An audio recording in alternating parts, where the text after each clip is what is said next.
നമ്മളിപ്പോ പഴയ പാലത്തിന്റെ അവിടെ പുതിയ പാലത്തേക്ക് മഴ ആയതുകൊണ്ട് ഇപ്പൊ അച്ചു വിളിച്ചുകൊണ്ട് വന്നാണ് പുറത്ത് കറങ്ങാന്ന് പറഞ്ഞിട്ട്. അപ്പൊ എന്താ ഈ പഴയ പാലത്തിന്റെ അത് കൂടെ വന്നിട്ട് നമ്മളിത് പുതിയ പാലത്തിന്റെ അവിടേക്ക് എത്തിയത്. എന്ത് പാലം? ഇതും പാടുവിട്ട് വേറെ പാലം. ഇതേ പുഴാട്ടോ. ഈ പുഴന്റെ അവിടെ വന്നിട്ട് ഞാൻ വീഡിയോ എടുത്തിട്ടുണ്ടായിരുന്നു, മുന്നിട്ടിട്ടുണ്ടായിരുന്നു. ഈ പശുവൊക്കെ അതിന്റെ അകത്ത് കയറി ഇരിക്കുന്നു. വെള്ളം വന്ന് ഒഴിച്ചു പോവില്ലേ?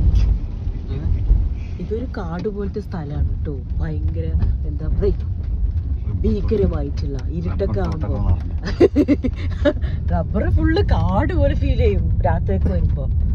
പേടിയോ ഇരുട്ടത്ത് അതിഭീകരമായിട്ടുള്ള ഒരു സ്ഥലം. ഇവിടെ പുലിയൊക്കെ ഇറങ്ങുമോ? അല്ല, അത് പുതുക്കോട്ടെ മറ്റേ മണപ്പടത്തുനിന്ന്.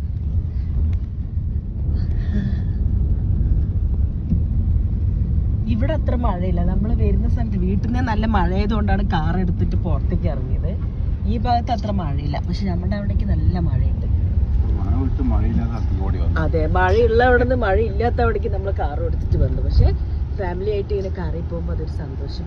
ഈ ഒരു വഴിയൊക്കെ നല്ല ഇതാണ്. ഇവിടെ എപ്പോൾ നോക്കിയാലും കുഞ്ഞു കുഞ്ഞു പൂച്ചക്കുട്ടികളും നായ്ക്കുട്ടികളൊക്കെ ഉണ്ടാവും. കാണാൻ രസമാണ്. അതേ പറഞ്ഞേ ഉള്ളു, ദേ പൂച്ച ഓടുന്നത്. ദേ വരുന്നത് പൂച്ച.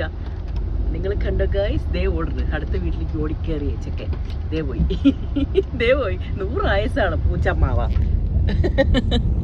ദേ പോണ് പൂച്ച എന്ന് പറയുമ്പോഴേക്ക് കറക്റ്റ് സമയത്ത് വന്ന്. ആകാശ കാഴ്ചകൾ ഇങ്ങനെയും കാണാം.